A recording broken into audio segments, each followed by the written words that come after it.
Munafik. Matius 6 ayat 1 dan 2. Ingatlah, jangan kamu melakukan kewajiban agamamu di hadapan orang supaya dilihat mereka, karena jika demikian, kamu tidak beroleh upah dari Bapa-Mu yang di sorga. Jadi apabila engkau memberi sedekah, janganlah engkau mencanangkan hal itu, seperti yang dilakukan orang munafik di rumah-rumah ibadat dan di lorong-lorong, supaya mereka dipuji orang. Aku berkata kepadamu, sesungguhnya mereka sudah mendapat upahnya. Gambaran orang munafik ya dalam melakukan kewajiban agama di Matius pasal 6 diwakili oleh 3 perbuatan, yaitu bersedekah, berdoa, dan berpuasa. Dan Yesus mengajarkan sedemikian rupa supaya ketika kita melakukan kewajiban agama ini tidak untuk mendapat pujian orang ya, tidak untuk mengejar hal-hal lahiriah yang memuaskan nafsu duniawi kita. Untuk bersedekah misalkan, Yesus mengajarkan supaya ketika tangan kanan kita memberi, maka tangan kiri kita tidak mengetahuinya. Atau ketika Yesus memberikan nasihat tentang berdoa, jangan berdoa seperti orang munafik, mengucapkan doa dengan berdiri dalam rumah-rumah ibadat dan tikungan-tikungan jalan raya supaya dilihat orang.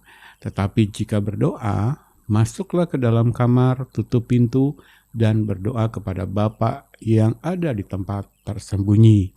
Atau tentang hal berpuasa ya.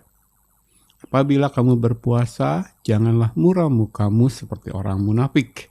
Mereka mengubah air mukanya supaya orang melihat bahwa mereka sedang berpuasa.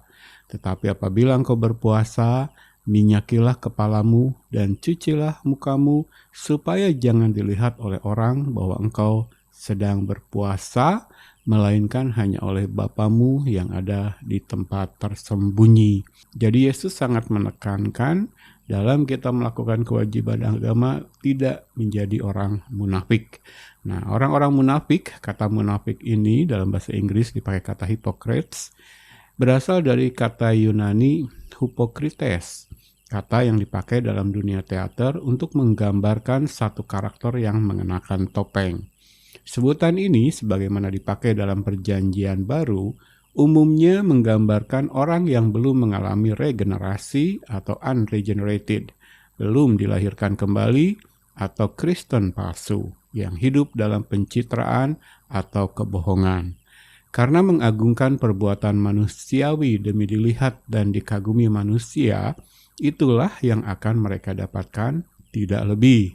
Allah tidak berkenan kepada kemunafikan dan tentu saja tidak memberikan berkat-Nya, melainkan hukuman.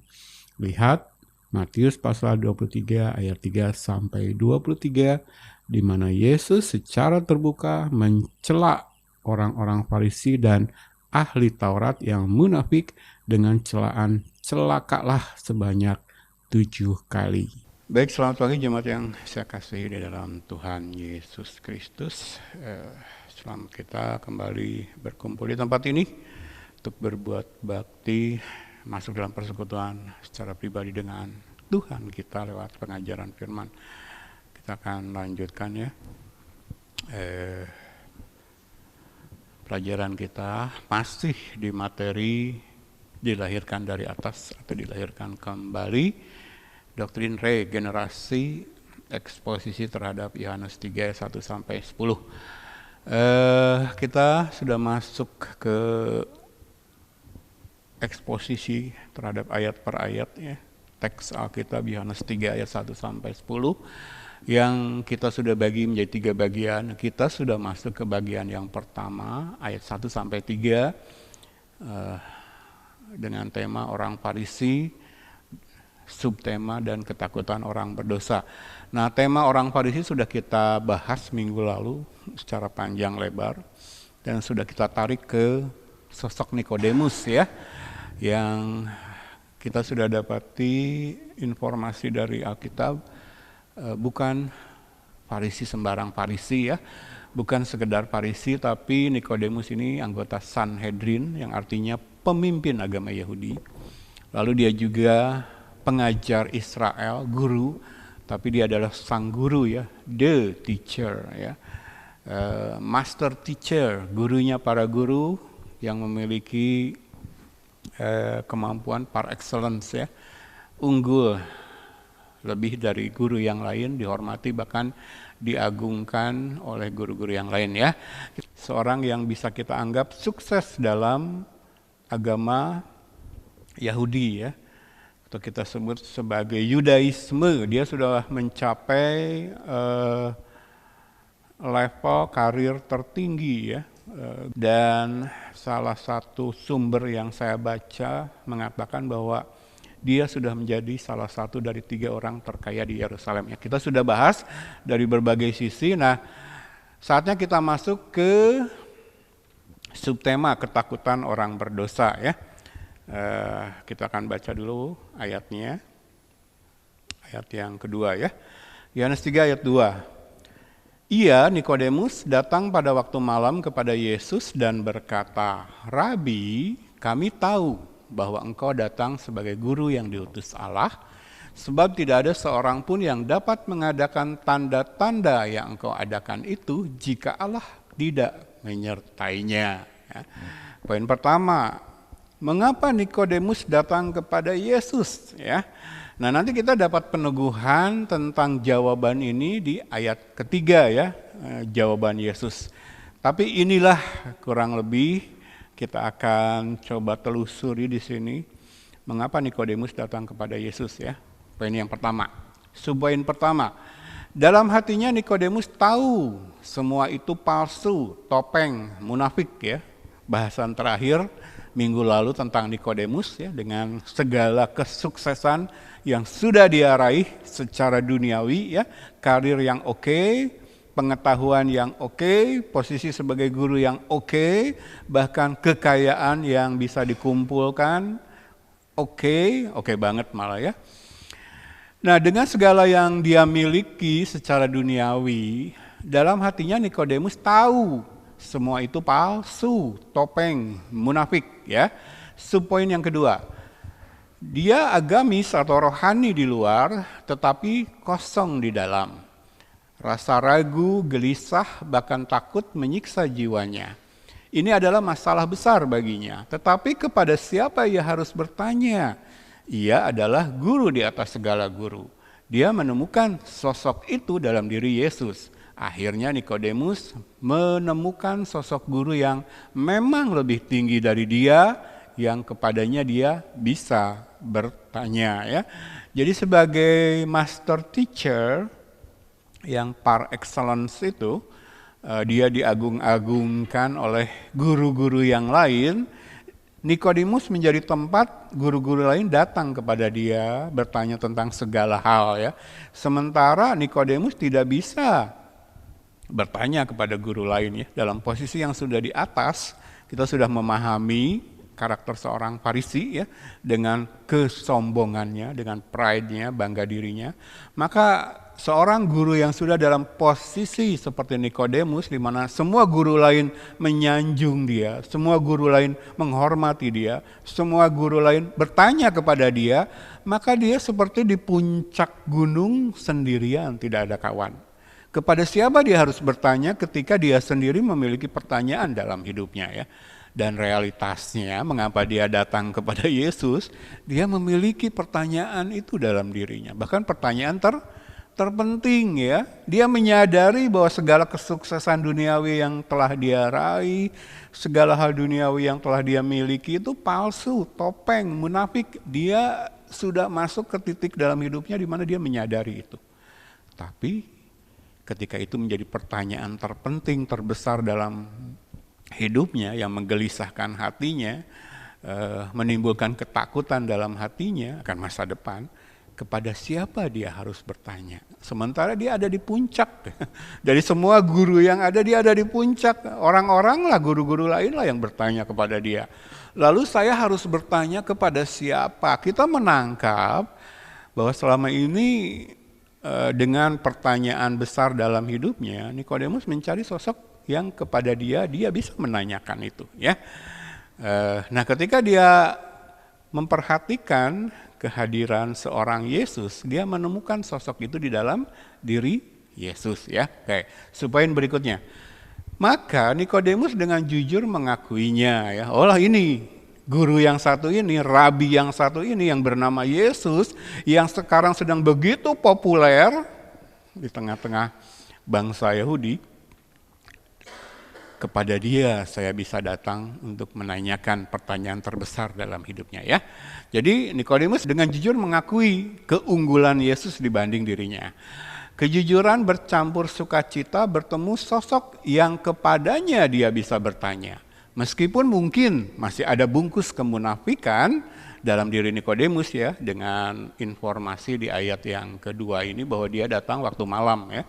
Mungkin dia datang waktu malam karena sebagai gurunya dari segala guru, kalau kelihatan orang lain saya datang kepada Yesus untuk bertanya, wah gimana kesannya gitu kan, bisa merusak citra saya. Di satu sisi kemunafikan itu bisa kita bilang masih ada dalam hidupnya. Tetapi di sisi lain Nikodemus ada kejujuran untuk mengakui, saya sudah menemukan sosok guru yang lebih tinggi dari saya.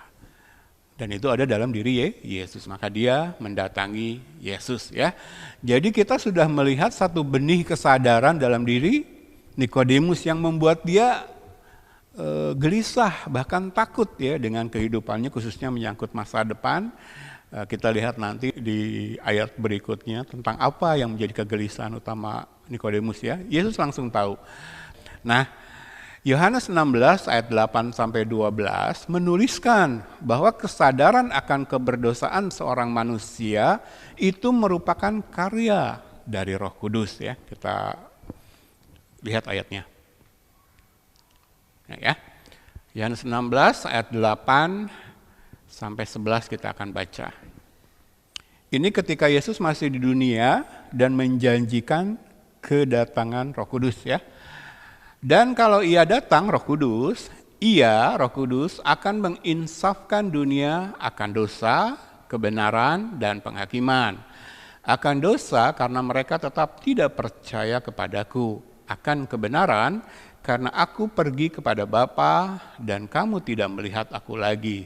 Akan penghakiman karena penguasa dunia ini telah dihukum ya. Perhatikan ayat yang ke-8. Kalau ia datang, kalau Roh Kudus datang, Roh Kudus akan menginsafkan dunia akan dosa, kebenaran dan penghakiman. Jadi ayat ini yang diperkatakan oleh Yesus sebagai janji akan diutusnya Roh Kudus setelah Yesus menyelesaikan tugasnya lalu terangkat kembali kepada Bapa ya. Roh Kuduslah yang menginsafkan manusia akan keberdosaan ya. Jadi Roh Kudus sudah mulai bekerja dalam diri seorang manusia ketika manusia itu disadarkan akan keberdosaannya. Walaupun kita lihat seperti sosok Nikodemus, dia ada dalam level tertinggi dalam hidupnya ya. Sudah sukses begitu kan kebanyakan orang lupa. Memang Nikodemus juga dalam kondisi lupa diri ya, dalam kesombongan atas kesuksesan segala yang sudah diraih secara duniawi. Tapi kita melihat ketika Roh Kudus menjangkau dia, meraih dia, bekerja dalam dirinya, mulai muncul rasa gelisah, rasa takut akan masa depannya. Mulai ada kesadaran bahwa segala kesuksesan duniawi yang dia raih sekedar topeng ya, munafik, palsu. Kita melihat Roh Kudus mulai bekerja di sini ya. Nah, inilah karya Roh Kudus dalam hidup manusia ya, menginsafkan dia akan dosa, kebenaran dan penghakiman. Nah, kita sudah singgung di pertemuan-pertemuan yang lalu, manusia dalam kemunafikannya, dalam ketenggelamannya tradisi, itu sukar untuk sadar ya akan kebersalahannya. Bahkan sudah menganggap apa yang salah itu sebagai benar. Dan kita lihat realitas ini dalam kehidupan orang-orang sekitar kita. Mereka justru bangga dalam kesalahan mereka, merasa benar dalam kesalahan mereka, lalu justru yang benar dianggap salah ya. Nikodemus pun ada dalam kondisi seperti itu. Kenapa tiba-tiba ada kegelisahan, ketakutan, kesadaran bahwa apa yang dia jalani itu topeng, munafik, palsu ya. Ini ya. Kerja Roh Kudus menginsafkan dunia. Nah, kata menginsafkan di sini kalau kita lihat Alkitab King James dipakai kata reproof yang artinya menegur ya, secara internal di dalam. Kalau kita buka Alkitab NASB dipakai kata convict yang artinya menuduh, mendakwa, menyatakan kebersalahan. Itu yang Roh Kudus lakukan di awal karyanya dalam diri seorang manusia.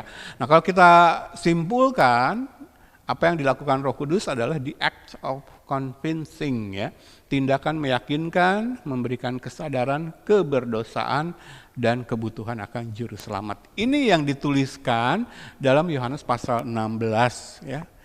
Apa yang Yesus sampaikan tentang Roh Kudus yang saat itu belum diutus karena Yesus masih ada di dunia, tapi dalam zaman kita dia sudah hadir ya, Roh Kudus, pribadi Allah yang ketiga ya.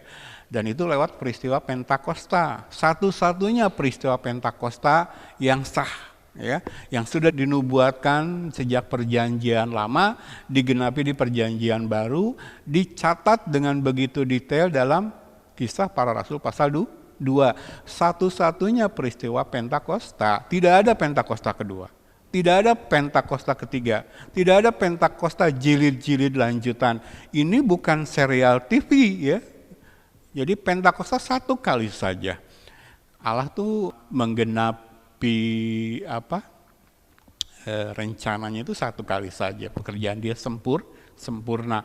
Karya salib Kristus satu kali saja ya. Maka Pentakosta satu ya. Jadi tolak ajaran-ajaran yang menciptakan Pentakosta lanjutan ya, hanya satu kali. Cukup ya, kalau kita merasa kurang dengan Pentakosta yang pertama, yang asli, yang orisinal, yang ditulis dalam Kisah Rasul pasal 2, jangan salahkan Pentakostanya, salahkan diri kitanya, artinya kitanya yang bertobat ya. Kalau kita merasa sudah tidak sesuai dengan Pentakosta yang pertama dan segala implikasi dari kehadiran pribadi Allah yang ketiga yaitu Roh Kudus, artinya sesuatu yang salah sudah terjadi dalam hidup kita. Maka tindakan kita bertobat, bukan menciptakan Pentakosta kedua yang sesuai dengan keinginan dan selera saya ya. Oke, lanjut. Jadi ini ya, kita balik lagi ke slide tadi ya.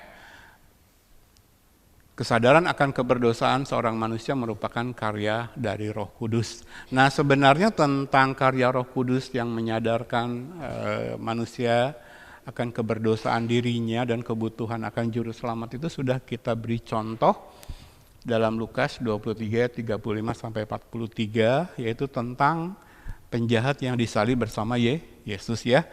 Mengingatkan saja, kita tidak akan bahas lagi. Tapi ketika kita bertanya dari mana kesadaran ini muncul dalam diri Nikodemus ya. Kesadaran bahwa kehidupan yang dijalaninya itu palsu, topeng, munafik. Kemudian muncul rasa gelisah dan takut yang menyiksa dirinya akan masa depan kehidupannya ya, sehingga kemudian dia datang kepada Yesus. Kita sudah dapat jawabannya ya. Oke, lanjut. Lanjut lagi ya. Poin berikutnya. Nah, kita lihat, baca lagi ya, Yohanes pasal 3 ayat 2 ini. Ini masih tentang Nikodemus ketika dia sudah mendatangi Yesus dan berkata, "Rabi, kami tahu bahwa engkau datang sebagai guru yang diutus Allah, sebab tidak ada seorang pun yang dapat mengadakan tanda-tanda yang engkau adakan itu jika Allah tidak menyertainya." Jadi Nikodemus secara jujur mengakui bahwa Yesus, engkau guru di atasku. Ketika Nikodemus memberikan pujian kepada Yesus ini, perhatikan ayat yang ketiga. Yesus menjawab, katanya, "Aku berkata kepadamu, sesungguhnya jika seorang tidak dilahirkan kembali, ia tidak dapat melihat kerajaan Allah." Poin penjelasannya. Mengapa Yesus menjawab demikian? Coba saya ajak jemaat kembali memakai nalar dalam menyelidiki, menggali teks Alkitab. Jangan dimatikan ya pikiran atau nalar kita. Coba kita cermati. Nikodemus datang malam-malam kepada Yesus, lalu langsung dia berkata seperti ini. Ini kan adanya pujian kan? Rabi, kami tahu bahwa engkau datang sebagai guru yang diutus Allah. Sebab tidak ada seorang pun yang dapat mengadakan tanda-tanda yang engkau adakan itu. Aku pun tidak bisa jika Allah tidak menyertainya. Artinya Nikodemus memberikan pujian kepada Yesus. Tetapi lihat jawaban Yesus di ayat yang ketiga. Aku berkata kepadamu, sesungguhnya jika seorang tidak dilahirkan kembali, ia tidak dapat melihat kerajaan Allah. Apa yang jemaat tangkap dari perkataan Nikodemus lalu jawaban Yesus? Menangkap nggak sesuatu yang salah? Kalau anak muda zaman sekarang mungkin berkata, jaka sembung main gitar. Ya. Karena jawaban yang diberikan oleh Yesus tidak nyambung dengan perkataan yang dilontarkan oleh Nikodemus ketika bertemu dengan Yesus, ya. Nah, mengapa Yesus menjawab demikian? Karena Yesus tahu apa yang ada dalam hati Nikodemus. Yesus tidak mau melayani basa-basinya Nikodemus. Yesus to the point. Ketika Nikodemus datang malam itu, yang Yesus lihat apa? Manusia kan melihat sosok luar. Ya, Yesus melihat langsung kedalaman hati Nikodemus dan dia tahu apa yang ada dalam hati Nikodemus. Kenapa dia datang kepadanya? Apa yang ingin dia tanyakan? Yesus tahu apa yang ada di dalam hati Nikodemus. Nah, kita lihat Yohanes 2 ayat 25 ya. Tepat satu ayat sebelum masuk ke Yohanes pasal 3. Sekali lagi ya. Untuk melihat satu teks Alkitab kontekstual, kita melihat ayat sebelumnya dan ayat sesudahnya.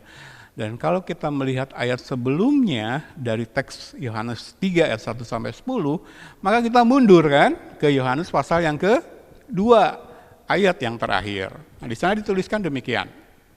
Yohanes 2 ayat 25. Dan karena tidak perlu seorang pun memberi kesaksian kepadanya tentang manusia, sebab ia, Yesus, tahu apa yang ada di dalam hati manusia.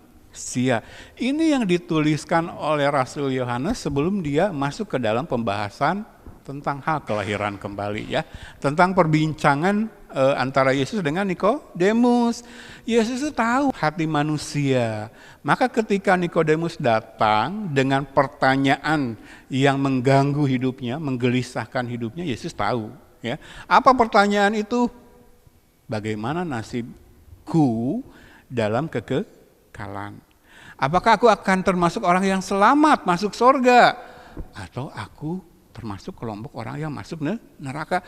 Itu pertanyaan yang mengganggu Nikodemus. Jadi kita dapatkan kepastian itu dari jawaban Yesus ya. Yesus tahu persis kegelisahan hati Nikodemus yang muncul dari ketakutannya sebagai seorang berdosa ya. Dengan segala kesuksesan yang sudah dia raih, muncul kesadaran akan keberdosaan. Jadi itu yang menakutkan Nikodemus, mengapa dia datang kepada Yesus. Nah, dia diganggu sekian lama oleh pertanyaan yang membuat hidupnya gelisah, takut akan masa depannya dalam kekekalan, tapi dia tidak ada tempat untuk bertanya karena dia guru di atas segala guru ya. Master guru ya, kepada siapa? Semua guru bertanya kepada dia bertanya kepada siapa? Ketika dia melihat sosok Yesus, dia mendatangi Yesus, ini yang dia ingin tanyakan. Tetapi sebelum mengutarakan pertanyaan itu dari mulutnya, Yesus sudah tahu ya. Jadi kalau berurusan dengan Tuhan itu nggak usah bersandiwara, percuma.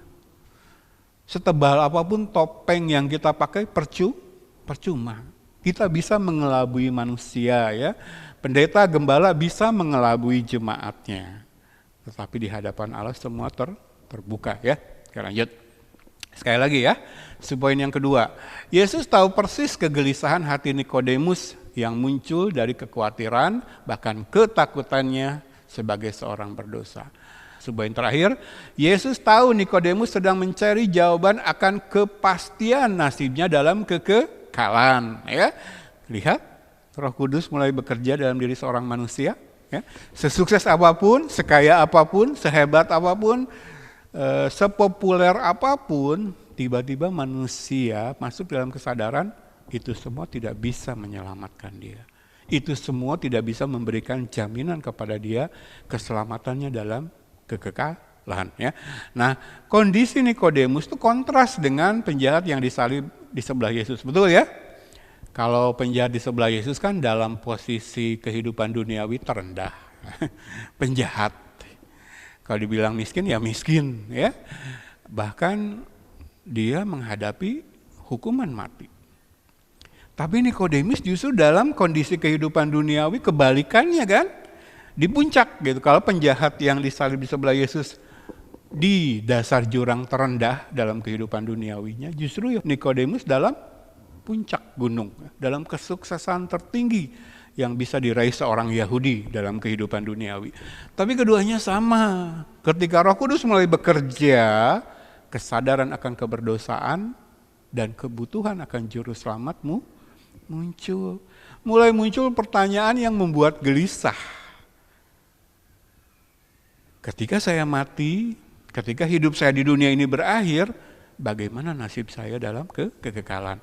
Maka Nikodemus datang kepada Yesus mencari tahu kepastian nasibnya dalam kekekalan. Yesus tahu ya. Jadi kalau kita lihat jawaban Yesus tidak nyambung dengan pujian pertama bertemu, itu karena Yesus tahu apa yang ada dalam hati Nikodemus ya. Jadi bayangkan ada ayat Alkitab yang berkata, dalam hal kita berdoa kepada Tuhan, sebelum kita mengucapkan doa, itu Tuhan sudah tahu kebutuhan kita. Ingat ayat Alkitab yang berkata demikian? Nah kalau demikian buat apa kita berdoa? Coba saya ajak jemaat pakai nalar ya. Dari semua materi pelajaran yang sudah kita terima tentang kemahakuasaan dan kedaulatan mutlak Allah, dihubungkan dengan kita sebagai manusia diberikan kehendak bebas, bukan robot ya. Diperhadapkan kepada kita pilihan-pilihan, kita tarik ke soal doa. Di satu sisi kita berhadapan dengan Allah, dengan Tuhan yang tahu isi hati kita yang terdalam. Bahkan sebelum kita mengatakannya pun Allah sudah tahu. Bukti peristiwa Nikodemus ini. Dan kita mendapati ada ayat yang memang berkata dalam hal berdoa, sebelum kita mengucapkan doa pun Allah sudah tahu apa yang menjadi kebutuhan kita. Lalu mengapa di teks Alkitab lain, Allah lewat Alkitab, firman-Nya dalam Alkitab memerintahkan kita untuk berdoa. Berdoalah senantiasa. Jemaat bisa nggak menyambungkan dua hal yang kelihatan bertentangan ini? Loh kalau Tuhan sudah tahu isi hati saya, sudah tahu kebutuhan saya, sebelum saya berdoa, mengapa harus memerintahkan saya berdoa? Karena kita bukan robot. Ya. Justru di situ kita diberikan pilihan. Dalam pengiringan kita, pelayanan kita kepada Allah, Allah ingin ada relasi. Robot nggak punya relasi dengan pembuat, penciptanya. Kita bukan robot, ada relasi di sana. Betul, Allah Maha tahu. Ya. Kebutuhan jemaatnya, kebutuhan kita umatnya Allah tahu. Tetapi ketika Allah lewat firman-Nya memerintahkan, mengajari kita untuk berdoa senantiasa, karena Allah ingin berelasi dengan kita. Coba melihatnya dari sudut pandang itu. Relasi dengan Allah secara pribadi itu mustahil dalam keberdosaan kita, mati dalam dosa. Makanya disebut mati kan, putus hubungan dengan Allah. Coba kita mulai berani menatap, mata kita terbuka kepada realitas rohani yang sebenarnya indah. Dia Allah loh, Sang Maha Pencipta. Kalau mau dia bisa menyembunyikan dirinya dari kita. Tapi Allah ingin berelasi, ada hubungan pribadi antara dia dengan umatnya yang cuma makhluk ciptaan. Ada interaksi di sana. Betul, aku sudah tahu apa yang menjadi kebutuhanmu, aku sudah tahu apa yang akan kamu doakan sebelum kamu mengatakannya. Tapi stop fokus kepada kebutuhanmu yang duniawi gitu kan, misalkan yang akan kita mintakan dalam doa kita. Mulai melihat kepada prosesnya. Ketika kamu berlutut berdoa, itu sedang berelasi dengan Allah Sang Maha Pencipta. Yang sebenarnya nggak terjangkau oleh manusia ciptaan. Begitu kecilnya kita, begitu besarnya Dia. Tapi Allah ingin ada kontak di sana, relasi, ada obrolan di sana. Itulah doa. Nah kebanyakan gereja sekarang kan mengajarkan hal berdoa itu di isi doanya. Udah isi doanya nggak alkitabiah kan, permintaan untuk memuaskan kita. Tapi dilupakan yang esensinya itu loh, relasi dengan Allahnya itu. Padahal inilah yang dipulihkan oleh Yesus ketika dia tergantung di salib. Yang putus hubungan, nyambung lagi. Kita bisa berelasi lagi dengan Allah kita, itu kita lakukan salah satunya ketika kita berdoa. Maka ketika kita memerintahkan berdoalah senantiasa, ya jangan memutuskan hubungan dengan Allah, salah satunya lewat doa. Begitu kan? Coba mulai melihat hal yang rohaninya gitu. Ketika kita masuk dalam ibadah doa, berlutut, melipat tangan, tutup mata, kita sedang berelasi dengan satu pribadi yang sebenarnya tidak terjangkau oleh manusia. Kita kecil, dia besar. Jadi doa itu anugerah. Kalau kita melihatnya secara rohani, itu anugerah yang Allah berikan kepada kita, di mana di dalamnya kita bisa berelasi. Kalau kita mundur sedikit ke kejadian, bagaimana sebelum jatuh ke dalam dosa, Adam dan Hawa berelasi dengan Allah. Tapi ironisnya ini digambarkan justru di Kejadian pasal 3 setelah Adam dan Hawa jatuh ke dalam dosa. Digambarkan waktu itu kan Allah berjalan-jalan di taman itu pada hari yang sejuk. Betul ya? Allah memasuki taman Eden, lalu dia memanggil, Adam, di mana engkau? Cuma sayangnya di Kejadian 3 Adam dan Hawa sudah jatuh ke dalam dosa sehingga mereka bersembunyi. Sadar ketelanjangan mereka, malu, takut, rasa berdosa, kekudusan Allah ya, mereka bersembunyi. Tapi bayangkan sebelum mereka jatuh ke dalam dosa, di hari yang sejuk Allah memasuki taman Eden, berjalan-jalan di sana, lalu memanggil Adam, Adam, di mana engkau? Di sini Tuhan. Lalu mereka bercengkrama, berelasi di sana. Ini loh yang hilang ketika manusia jatuh ke dalam dosa, ketika manusia mati dalam keberdosaannya. Dan lewat karya salib Yesus, ini dipulihkan. Dan salah satu fasilitas yang Tuhan sediakan, untuk kita menikmati, mencicipi dulu lah, apa rasanya bercengkrama dengan Allah, Sang Maha Pencipta, sebagaimana Adam dan Hawa dulu di Taman Eden sebelum jatuh ke dalam dosa. Diberikanlah yang namanya doa. Nah kita sekarang diajari dalam tradisi gereja akhir zaman kan fokus kepada permintaannya. Permintaannya memuaskan nafsu, ya, meninggikan ego, bangga diri, ya, maksa-maksa kepada Tuhan, tengging-tengging gitu kan. Nama Yesus diteriak-teriakan untuk memaksakan kehendak kita. Kita nggak pernah diajari esensi dari doa. Waduh indah loh. Siapa saya? Coba bayangkan zaman dulu sebelum ada handphone. Saya mengalami ya, kita yang jemaat yang seusia dengan saya mengalami masa di mana handphone belum ada. Sekarang ketika kita memiliki handphone, kita bersyukur gitu. Ini salah satu fasilitas yang memungkinkan kita berelasi, berkomunikasi dengan orang lain. Tanpa kabel, jarak jauh gitu kan, dimanapun, kapanpun gitu kan, tinggal dial numbernya, berelasi. Kalau kita tarik ilustrasi saya ini ke hal rohani, kita telah salah diajari tentang doa. Ya. Lihat gereja akhir zaman yang sudah materialistis. Ya. Jadi segala ajaran Alkitab itu sudah dikesampingkan sehingga yang rohani yang sebenarnya lebih berharga miss ya. Fokus ke isi doanya kan, minta-minta, maksa-maksa Tuhan, memposisikan Tuhan seperti genie in the bottle gitu kan. Padahal ketika hal berdoa, Allah sudah tahu kok kebutuhan kita ya. Jadi walaupun Tuhan atau Allah tahu apa yang ada dalam hati manusia dalam konteks berdoa ya, tapi dia ingin berelasi ya. Kerinduan Allah untuk berelasi itu respon kita tuh masuk dalam doa. Itulah doa. Sama seperti penyembahan ya. Jadi semua ajaran gereja akhir zaman itu sudah diselewengkan dari maksud Allah sebenarnya. Oke ya. Kembali ke sini, Yesus tahu isi hati manusia, Yesus tahu pertanyaan apa yang menggelisahkan Nikodemus, dan Yesus to the point langsung menjawab. Ini yang menjadi pertanyaanmu, nasibmu dalam kekekalan Setelah kehidupan dunia berakhir, Yesus langsung memberikan jawaban. Aku berkata kepadamu, sesungguhnya jika seorang tidak dilahirkan kembali, ia tidak dapat melihat kerajaan Allah. Nikodemus, kamu mengkhawatirkan masa depanmu dalam kekekalan, kamu belum dilahirkan kembali, kamu tidak akan masuk ke sorga. Kalau kamu mau masuk ke sorga, kamu harus dilahirkan kembali. Ya, itu jawaban to the point yang Yesus berikan kepada Nikodemus. Oke, poin berikutnya.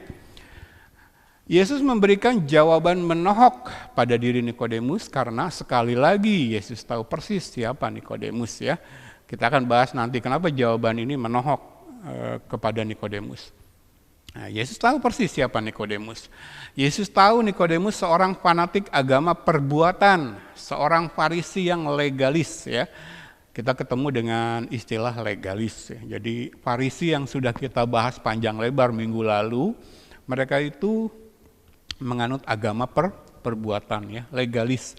Ada dua unsur dalam kata legalis itu ya, yang menjadi pengertian legalis itu mementingkan tampak luar. Agama itu cuman bungkus ya, makanya kita bahas panjang lebar minggu lalu sebagai munafik ya.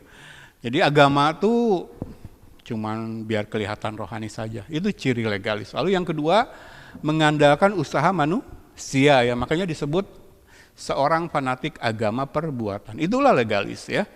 Nah, kalau kita lihat Roma pasal 14 ayat 17, kita pernah bahas di sini panjang lebar ya, kita baca lagi. Sebab kerajaan Allah bukanlah soal makanan dan minuman, tetapi soal kebenaran, damai sejahtera dan sukacita oleh Roh Kudus. Ini perbedaan antara iman di dalam Kristus dengan semua agama dunia ya. Sesuatu yang terjadi di dalam, itu loh iman Kristen ya. Sementara Nikodemus adalah seorang fanatik agama perbuatan, seorang legalis yang justru bagi dia makanan dan minuman itu yang terutama ya. Jadi hal-hal duniawi kita sudah bahas minggu lalu, bagaimana pengabdian kepada kekayaan, harta, mamon itu dianggap selaras dengan pengabdian kepada Allah. Ya. Bagaimana mereka mengukur hal-hal rohani itu secara lahiriah ya, sehingga dikatakan orang kaya kandidat utama masuk surga. Hak keselamatan kerajaan surga itu bukan itu, kerajaan Allah itu, tapi yang di dalam ya. Yang terpenting hal rohani, kebenaran, lalu kalaupun di situ ada damai sejahtera dan sukacita, itu di dalam dikerjakan oleh Roh Kudus ya. Kalau Nikodemus kan sukacita damai sejahteranya ya karena hal-hal duniawi yang diraihnya.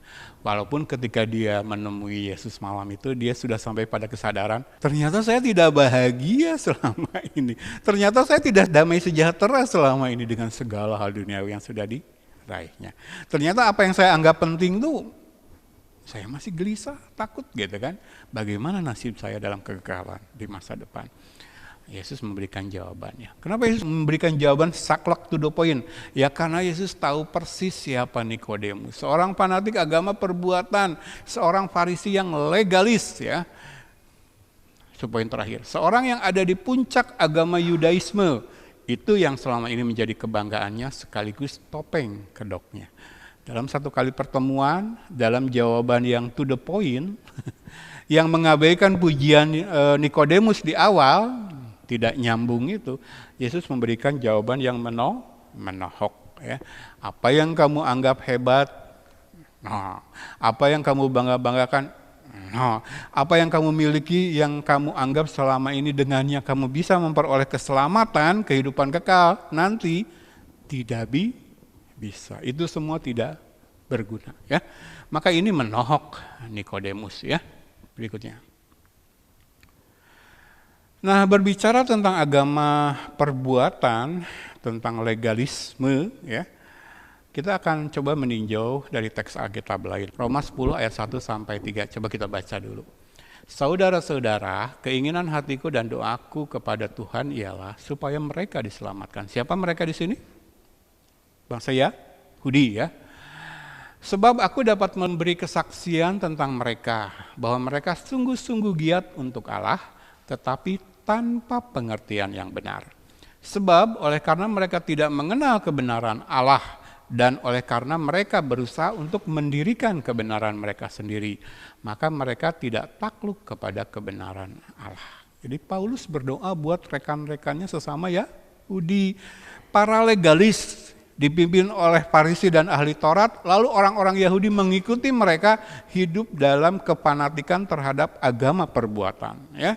Jadi mereka, kalau dibilang giat dalam agama mereka, giat. Lihat Paulus bilang, aku dapat memberi kesaksian tentang mereka, mereka sungguh-sungguh giat untuk Allah. Ini agama perbuatan. Tetapi itu semua hanya tampak luar, dan itu tidak bisa menyelamatkan. Makanya di ayat yang pertama Paulus tuliskan, saudara-saudara, keinginan hatiku dan doaku kepada Tuhan ialah supaya mereka diselamatkan. Dalam pemandangan Allah, giatnya mereka bagi Allah itu cuma tampak luar. Perbuatan itu bagaimana baiknya pun tidak bisa menyelamatkan. Makanya kepada sesama Yahudi yang begitu giat untuk Allah, sungguh giat untuk Allah, doa Paulus apa? Kerinduan Paulus apa? Supaya mereka diselamatkan. Ya. Nah di ayat ketiga, firman Allah membongkar motivasi sebenarnya di balik giatnya mereka untuk Allah. Ya. Sebab oleh karena mereka tidak mengenal kebenaran Allah dan oleh karena mereka berusaha untuk mendirikan kebenaran mereka sendiri. Mereka tidak takluk kepada kebenaran Allah. Ini loh kondisi hati mereka sebenarnya. Tapi itu coba ditutupi dengan giat untuk Allah. Ini loh agama perbuatan, legalis. Farisi begitu kan? Kita sudah bahas panjang lebar minggu lalu. Yahudi itu begitu. Jadi Paulus sebagai Yahudi, sebagai Farisi yang sudah bertobat, karena dia sudah memiliki kebenaran dalam hidupnya, dia bisa melihat bahwa yang dulu dia kerjakan salah, cuman tampak luar. Nah dia sudah bertobat sekarang, sudah dilahirkan kembali menjadi manusia baru, lebih mementingkan yang di dalam. Lalu ketika dia melihat sesama Yahudi yang masih legalis, aku berdoa supaya mereka pun diselamatkan. Giat, iya giat. Saya dulu juga giat. Bahkan saya menganiaya jemaat Kristus. Kurang giat apa? Mereka giat, sungguh giat. Saya berani bersaksi mereka sungguh giat untuk Allah. Tetapi di dalam kosong. Di dalam menghujat Allah. Ini loh tindakan menghujat Allah mereka. Mereka melakukan giat pelayanan itu tanpa pengertian yang benar. Pokoknya saya main musik itu, lihat kalau saya lagi main musik di gereja. Gitu kan? Angkat tangan, nangis-nangis. Tapi mereka nggak ngerti penyembahan itu apa. Orang Kristen sekarang begitu, loncat-loncat, angkat tangan, nangis-nangis. Coba tanya kepada mereka. Mereka melakukan itu tanpa pengertian. Ini bukan kata Dani, karena akan banyak orang tersinggung mendengar perkataan ini. Ini bukan kata Dani, kata firman. Kalau giat, bahkan sungguh giat untuk Allah, tapi tanpa pengertian itu, orang yang belum diselamatkan. Orang yang fanatik dengan agama legalis. Semangat kalau hari Minggu datang ke gereja. Tapi semua yang diproses di sana, semua yang terjadi di sana adalah hal-hal luar. Gak ngerti mereka, kenapa ke gereja pun gak ngerti. Ya, kenapa tanpa pengertian? Sebab, ini ya, penyebabnya kenapa mereka melakukan giat tanpa pengertian. Karena mereka tidak mengenal kebenaran Allah. Orang-orang di luar iman Kristen yang benar, belum dilahirkan kembali itu tidak mengenal kebenaran Allah. Ya. Lanjut, karena mereka berusaha untuk mendirikan kebenaran mereka sendiri. Tidak ada kebenaran Allah di dalamnya. Gimana masih mati dalam dosa? Karena tidak ada kebenaran Allah dalam dirinya, tidak ada ketundukan, ketaklukan kepada kebenaran Allah, maka kemudian kodrat, naluri orang yang masih mati dalam dosa, yang belum selamat adalah mendirikan kebenaran mereka sendiri. Nah dengan kebenaran sendiri mereka itulah mereka menghakimi orang, menganggap diri paling benar, menganggap semua yang lain salah, rendah. Ya. Nah kita, termasuk saya pribadi mengalami ketika menyampaikan kebenaran firman yang benar malah dituduh Farisi. Si Dani mah sok benar sendiri, gitu kan? Kita mengalami, saya mengalami loh ketika menyampaikan kebenaran firman apa adanya, lalu orang tersinggung, lalu justru menuduh saya Farisi, menghakimi orang katanya, merasa dirinya paling benar. Apakah kita sama dengan Farisi? Tidak. Dani itu menyatakan sesuatu yang salah itu ada dasarnya, dan itu kebenaran Allah. Dalam ketaklukan Dani kepada kebenaran Allah, makanya Dani menyampaikan kebenaran Allah apa adanya. Ayo sama-sama buka Alkitab kalau perlu. Cek lagi, periksa lagi dalam Alkitab. Saya tidak menghakimi, Allah yang menghakimi lewat firman-Nya. Saya Dani hanya menyampaikan. Tapi kalau Farisi, Yahudi, mereka menghakimi orang oleh kebenaran mereka sendiri. Karena mereka di dalam tidak punya kebenaran Allah. Secara naluri orang berdosa yang masih mati dalam dosa, mereka berusaha menegakkan, mendirikan kebenaran mereka sendiri. Beda kan ya? Nah ingat loh, kebenaran Farisi itu walaupun ada Taurat di sana, tetapi tradisi manusia. Jadi Taurat Tuhan cuman penghias, pelengkap. Ini kan realitas yang terjadi di tengah-tengah gereja akhir zaman. Yang kita sudah pelajari minggu lalu. Betul, ketika dia berkhotbah mencuplik ayat dalam Alkitab.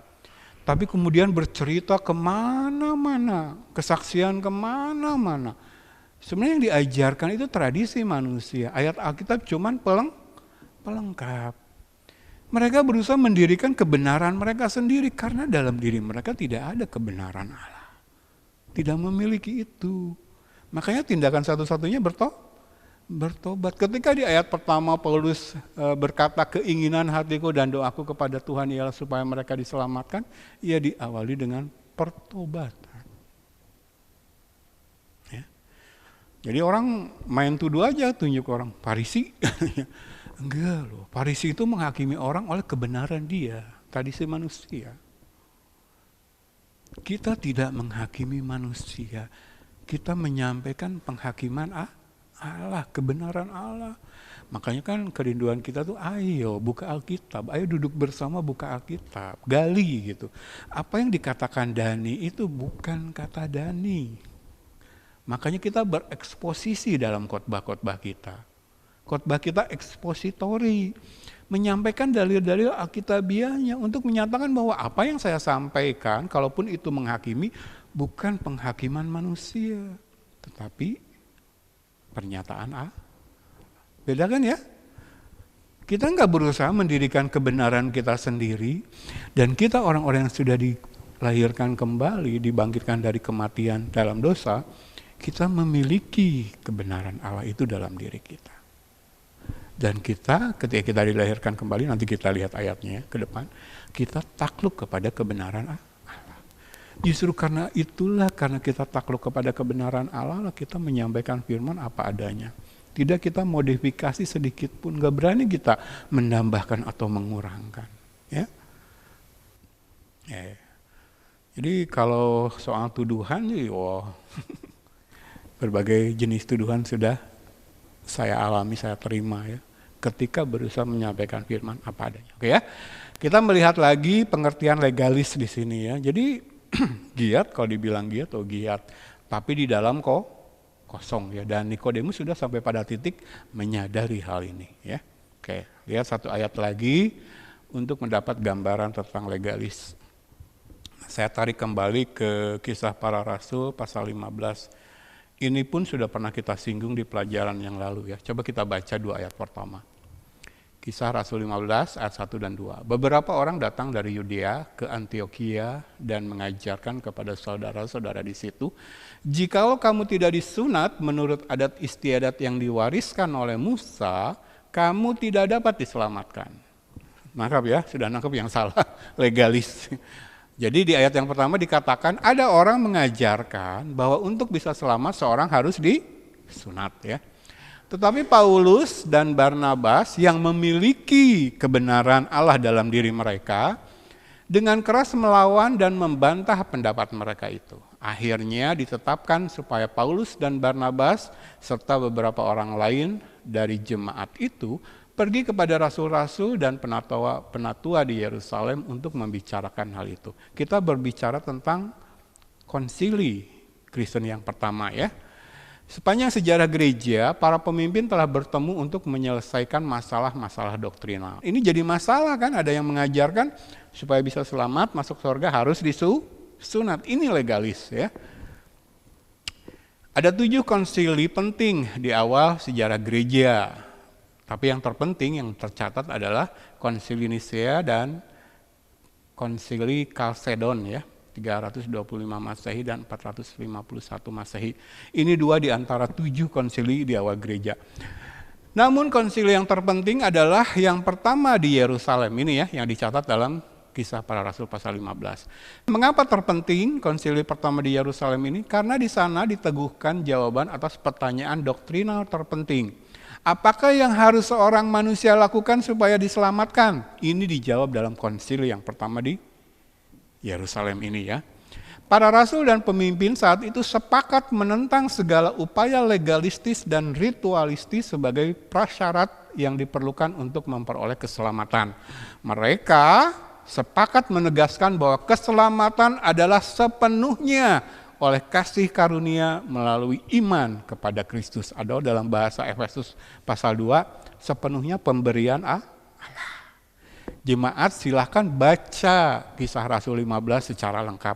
Konsili Kristen pertama ya, diadakan di Yerusalem, membahas perbedaan doktrin, membahas ajaran-ajaran yang salah ya, bahwa untuk menjadi pengikut Kristus supaya bisa masuk surga, masuk ke dalam kerajaan Allah, harus disunat. Sunat itu Taurat, bagian dari perjanjian lama. Tidak lagi menjadi syarat. Ya. Jadi bukan sunat jasmani lagi kalau perjanjian baru, tapi sunat rohani. Apa itu sunat rohani? Kita sudah belajar ya. Jemaat masih ingat sunat rohani? Yang dipotong itu bukan bagian dari badan jasmani kita kalau sunat hati, tetapi pengudusan. Ya.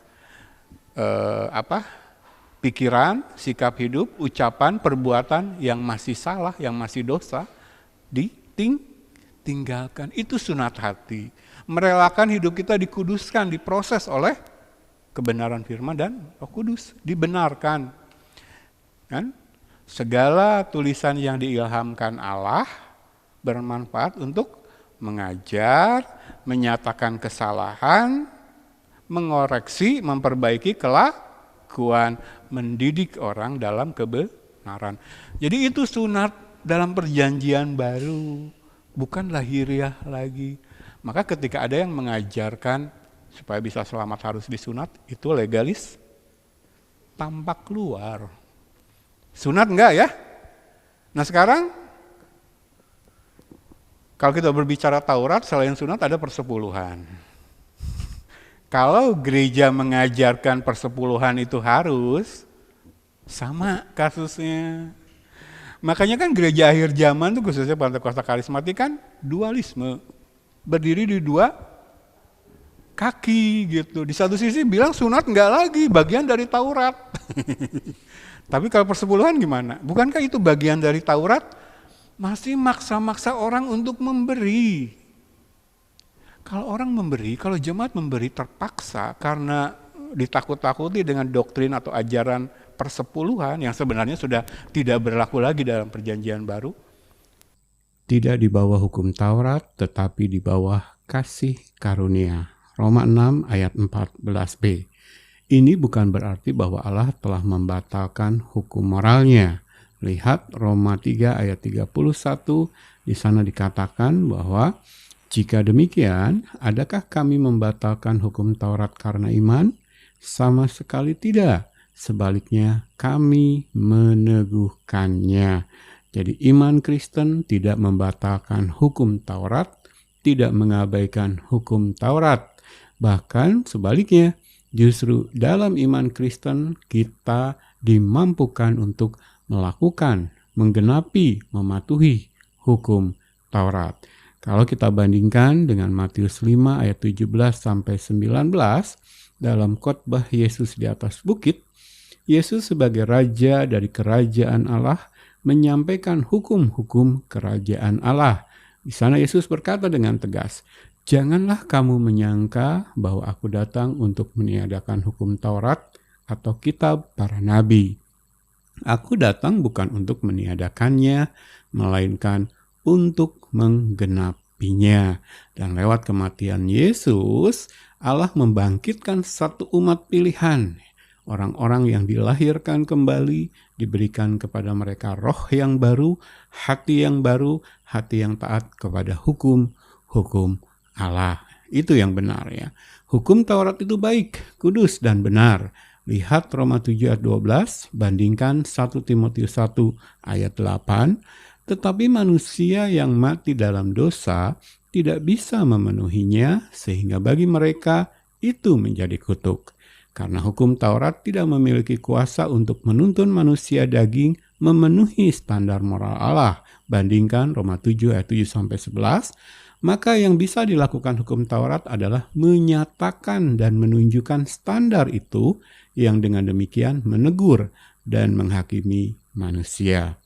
Dalam Perjanjian Lama, Taurat menunjukkan kepada manusia keberdosaannya. Lihat Roma 3 ayat 19 dan 20, bandingkan Galatia 3 ayat 10-13. Dalam Perjanjian Baru, orang percaya sungguh tidak lagi di bawah hukum Taurat sebagai satu syarat untuk berkenan kepada Tuhan, satu kondisi yang tidak mungkin dicapai oleh manusia berdosa.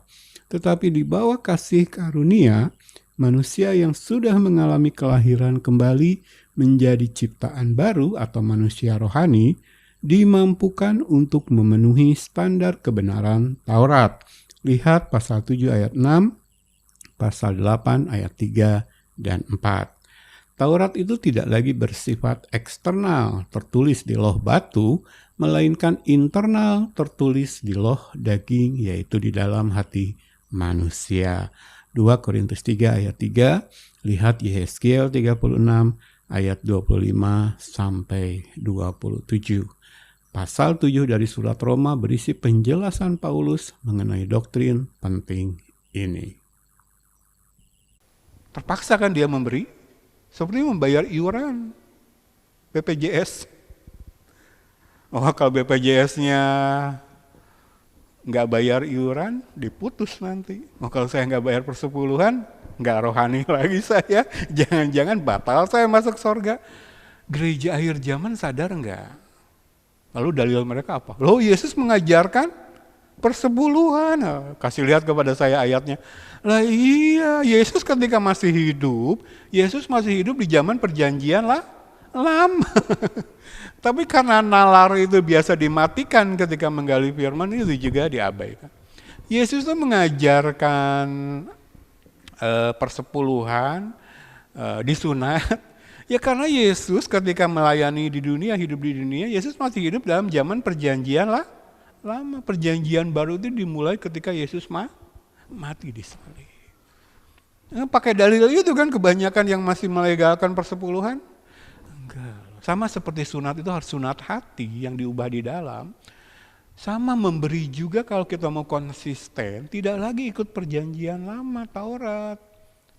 Bangsa Israel itu harus dipaksa loh untuk memberi. Kalau kita sudah dilahirkan kembali, benar-benar hidup dalam perjanjian baru, jemaat itu harusnya memberi dengan sukarela, dengan penuh generous, gitu, dengan penuh kemurahan. Bahkan nggak 1/10 lagi batasnya. Ya, jemaat tangkap ya. Kalau minggu kemarin saya singgung, kaum elit rohani ini coba dikikis karena tidak alkitabiah lewat gerakan reformasi. Pantekosta karismatik mencoba mendirikan lagi ya. Bahkan dengan ngarang-ngarang Pantekosta kedua, Pantekosta ketiga, Rasul, Nabi, klaim-klaim yang aneh gitu kan. Nah sekarang soal persepuluhan pun mereka, kenapa? Ego. Karena ingin money, fulus. Mereka nggak bisa yakin lewat pemberian jemaat yang tulus, yang tidak harus dipaksa. Karena kemungkinan yang kumpul di gerejanya juga jemaat-jemaat yang belum dilahirkan kembali ya. Nanti kita akan bahas pengajaran yang benar, ajaran yang benar tentang persepuluhan ya. Itu tidak berlaku lagi perjanjian baru. Kalau dalil yang selalu mereka gunakan, ada dua dalil yang mereka gunakan untuk membela praktek persepuluhan. Dalil yang pertama yang barusan saya sampaikan ya, bahwa Yesus mengajarkan persepuluhan gitu kan. Loh, kita sudah clear ya, Yesus masih hidup di masa perjanjian lama masih berlaku karena dia belum mati gitu kan. Lalu dalil yang kedua, Melkisedek memberikan persepuluhan gitu kan, dalil yang kedua, dan itu ditulis dalam perjanjian baru di kitab Ibrani. Iya, tapi Melkisedek itu kejadian satu kali. Itu kejadian yang insidental satu kali ya. Jadi tidak bisa ditarik menjadi normatif, satu hukum yang mengikat terus-menerus. Oke ya. Jadi itu dua dalil, kita singgung sedikit, nanti ada pengajaran secara khusus. Dua dalil yang dipakai mereka yang masih menerapkan persepuluhan. Kasihan loh. Mereka tuh nggak percaya kepada karya salib Kristus yang bisa mengubahkan jemaat sehingga memberi dengan penuh kemurahan, bahkan lebih dari 1/10. Tapi itu tidak terpaksa gitu. Bahkan kita kan sudah mendengar ya, ada gembala yang sampai nagih-nagih gitu. Persepuluhan jemaat pakai WA. Kayak debt collector. Jadi sekali lagi ya, ajaran yang salah akan menuntun manusia kepada praktek keagamaan yang salah. Oke ya, kembali ke sini. Jadi memberikan kepada kita tentang legalis ya, fanatik agama perbuatan. Dan sesuatu yang seharusnya tidak terjadi lagi ketika karya salib Kristus terjadi, digenapi. Karena yang dibangkitkan oleh karya salib Kristus adalah ini ya, satu bangsa, satu umat yang sudah diubahkan dalamannya. Jadi melakukan segala sesuatu sudah tidak dipaksa-paksa lagi dengan cambuk Taurat. Tetapi ya karena Allah sudah menaruh hati yang baru, roh baru dalam dirinya. Nanti kita bahas ya. Oke, lanjut, ini sebagai gambaran lebih lengkap saja tentang legalistis. Berikutnya kita kembali ke Nikodemus. Poin berikutnya, di dasar hatinya yang terdalam, dia Nikodemus sadar kalau dia tidak termasuk dalam kerajaan Allah. Ia tahu betul sehingga hatinya penuh rasa khawatir dan takut. Kegelisahan mendalam karena tidak memiliki jaminan kepastian akan pengampunan dosa. Dan segenap hatinya berseru, apa yang harus kuperbuat supaya saya mendapatkan keselamatan kekal, supaya masuk surga, apa yang harus saya perbuat? Saya guru di atas guru, semua guru bertanya kepada saya. Sekarang saya memiliki pertanyaan yang terpenting dalam hidup saya, yang membuat hidup saya gelisah, takut. Pada siapa saya harus bertanya? Apa yang harus saya perbuat supaya saya yakin bahwa saya akan masuk surga? Dan Yesus tahu itu. Maka Yesus memberikan jawaban to the point. Kamu harus dilahirkan kembali. Itu jawaban yang kamu butuhkan kan? Ya.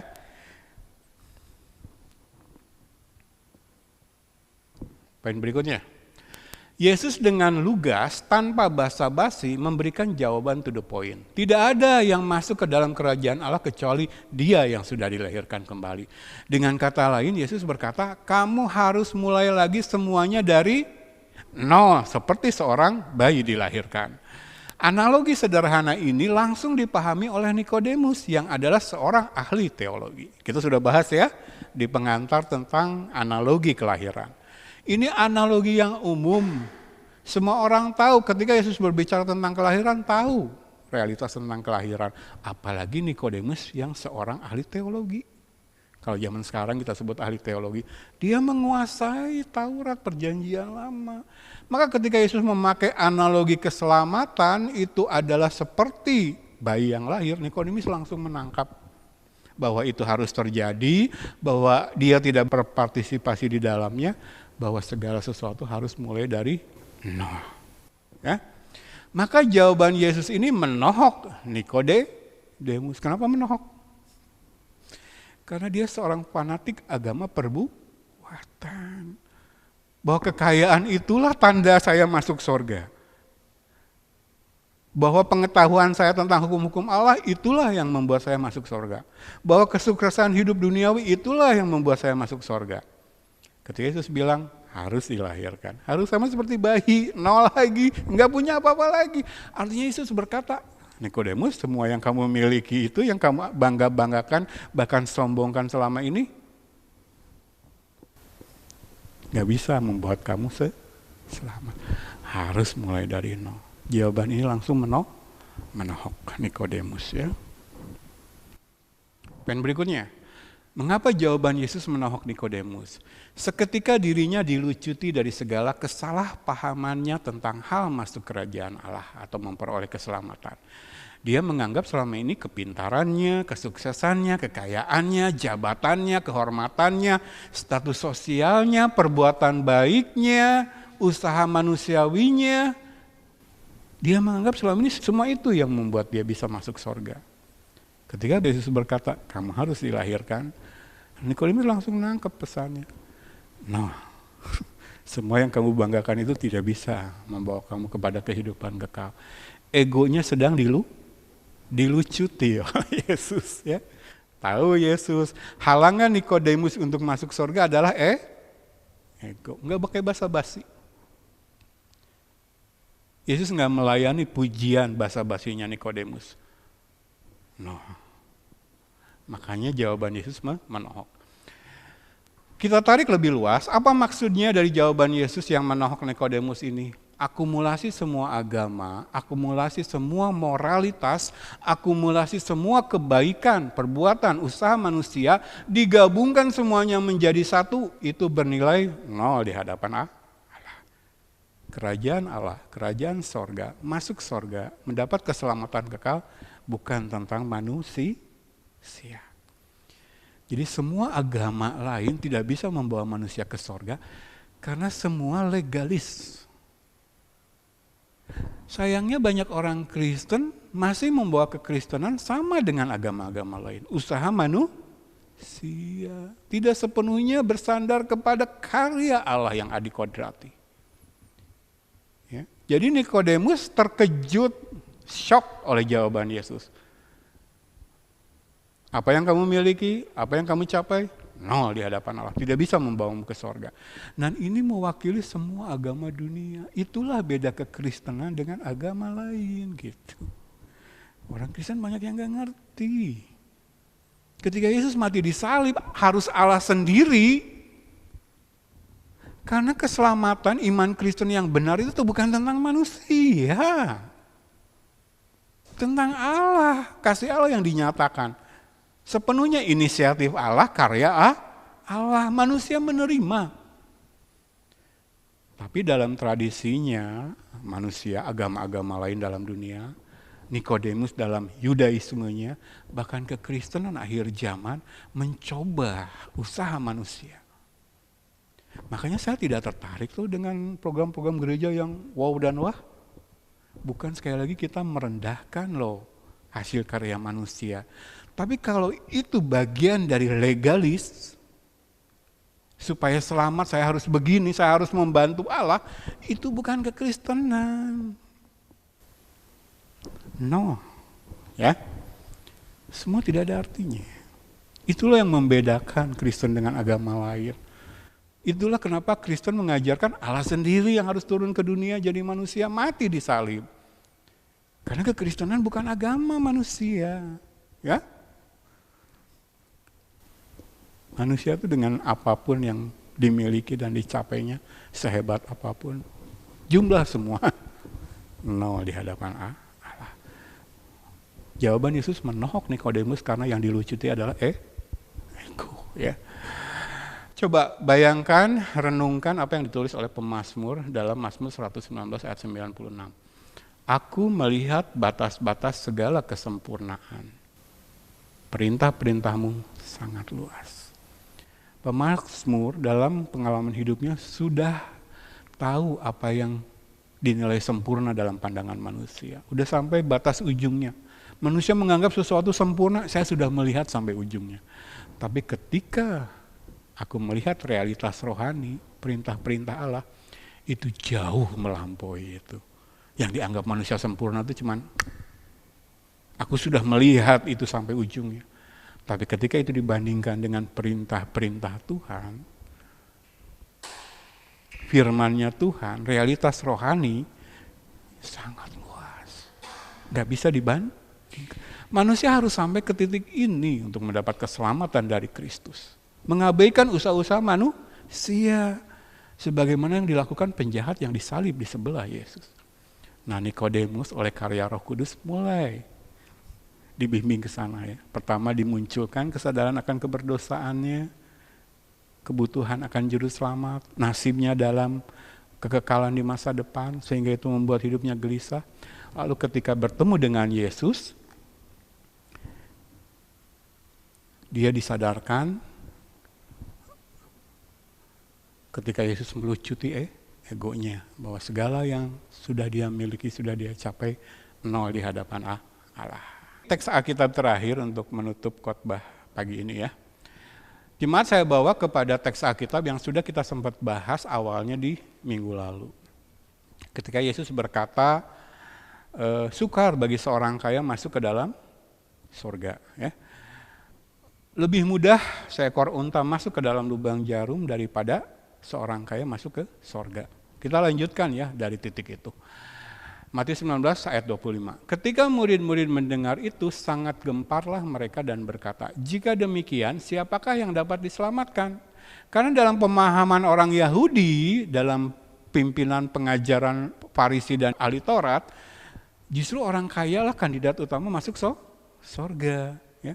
Jadi ketika kekayaan didapat, mereka anggap itu sebagai perkenanan Allah. Betul kan, kita lihat kan praktiknya orang-orang Kristen sekarang mengukur hal rohani dari hal jasmani. Semakin kaya, semakin merasa rohani gitu kan.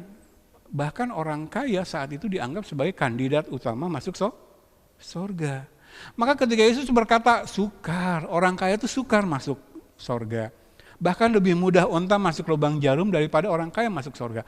Ini membuat gempar, karena kebenaran yang Yesus sampaikan menghancurkan tradisi, ajaran tradisi mereka.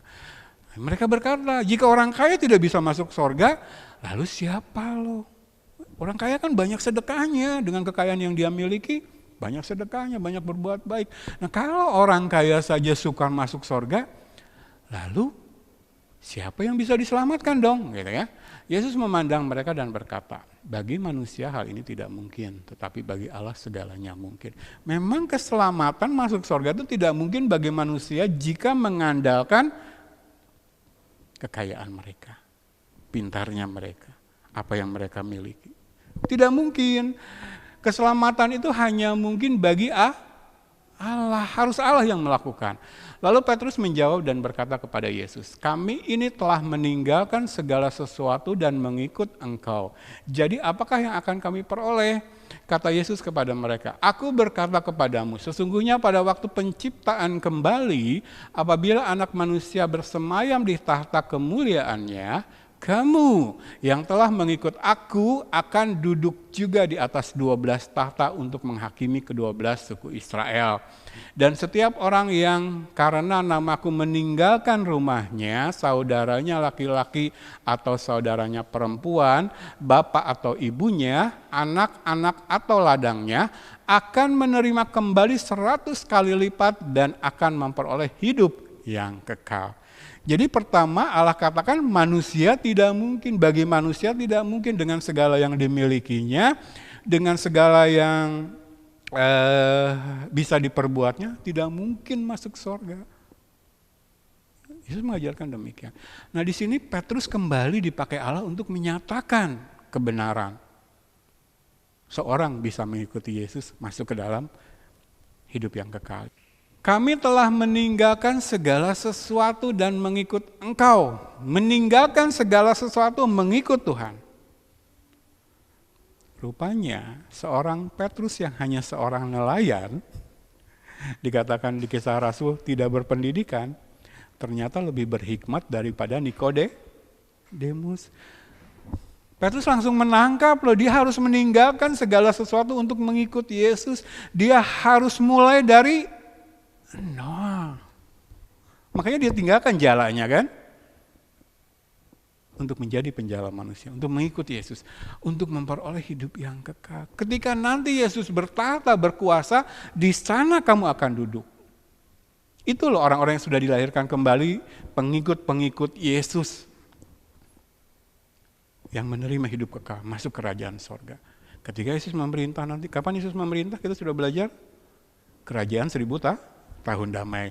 Ya, orang-orang percaya yang sudah dilahirkan kembali akan ikut memerintah di sana. Artinya memperoleh kerajaan Allah, masuk ke dalam sorga, memperoleh hidup yang kekal, akan ikut memerintah di sana. Dan Yesus mengkonfirmasi apa yang dikatakan oleh Petrus. Setiap orang yang karena namaku meninggalkan rumahnya, saudaranya laki-laki dan saudaranya perempuan, bapak atau ibunya, anak-anak atau ladangnya, akan menerima kembali 100 kali lipat dan akan memperoleh hidup yang kekal. Yesus mengkonfirmasi pernyataan Petrus. Sekali lagi dalam hidupnya, Petrus dipakai Allah untuk menyatakan kebenaran. Tahu, untuk mengikuti Yesus, tinggalkan semuanya. Jadi kalau di sini dituliskan, meninggalkan rumahnya, saudaranya laki-laki dan saudaranya perempuan, bapak ibunya, anak-anaknya, ladangnya, itu mewakili semua yang dimiliki di dunia. Segala hal yang bisa manusia peroleh di dunia. Itu harus berani ditinggalkan, harus berani nol untuk bisa mengikuti Yesus, untuk bisa masuk ke dalam kerajaan Allah. Jadi inilah jawaban yang menohok, membuat syok Nikodemus. Melihat dan masuk ke dalam kerajaan Allah, dilahirkan kembali adalah mustahil bagi manusia, walaupun seluruh dunia dimiliki, walaupun seluruh dunia bisa diperoleh, ya. Bahkan dengan segala yang dimilikinya, karena itu adalah karya Allah sepenuhnya. Kamu yang telah mengikut aku, kata Yesus, akan duduk juga di atas 12 tahta. Orang percaya sungguh, orang Kristen yang benar, orang yang sudah dilahirkan kembali, akan duduk bersama Kristus di tahtanya pada saat dia memulihkan segalanya. Menerima keselamatan, hidup kekal, masuk ke dalam kerajaan Allah. Poin berikutnya, syaratnya, meninggalkan segala sesuatu dan mengikut dia. Rela kembali ke nol. Pertanyaannya, berani? Ya. Nikodemus paham ini. Di satu sisi dia mendapatkan jawaban atas kegelisahan ketakutannya dari Sang Maha Guru, di sisi lain jawaban itu menohok dirinya. Berani kan Nikodemus? Ya. Pertanyaan yang membuat dia gelisah, ketakutan akan masa depannya dalam kekekalan, mendapat jawaban dari Yesus. Tapi jawaban itu menohok dirinya, karena menuntut dirinya melepaskan segalanya. Analogi kelahiran langsung diterima oleh Nikodemus, langsung dipahami oleh Nikodemus. Dan kesimpulannya adalah dia harus mulai dari nol. Dia harus meninggalkan segalanya. Yang selama ini dia banggakan, dia agung-agungkan, dia anggap dengannya bisa memperoleh keselamatan kekal, ternyata tidak bisa. Justru kalau mau mendapat kehidupan kekal, keselamatan, masuk dalam kerajaan sorga, dia harus dari berani kan Nikodemus?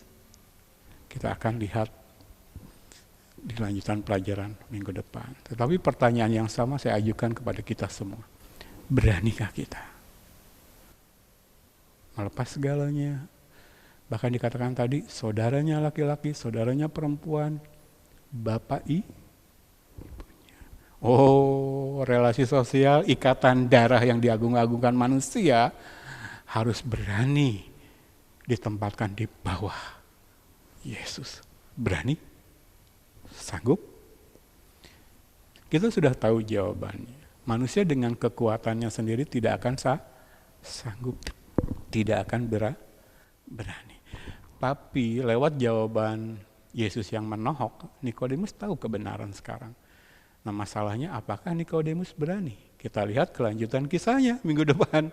Tetapi pertanyaan yang sama menyadarkan jemaat di tempat ini, menyadarkan kita semua, mengikut Kristus adalah menjadikan segala sesuatu di bawah pribadi Yesus. Yesus harus yang terutama. Segala yang kita miliki, rumah kita, ladang kita, diwakili oleh dua hal tadi. Hubungan, relasi sosial kita yang kita agung-agungkan, ikatan darah manusia. Berani menempatkannya di bawah Yesus. Yesus yang terutama. Hanya orang-orang yang dilahirkan kembali yang akan mampu melakukan ini. Ya, sampai sini dulu, kita sambung minggu depan.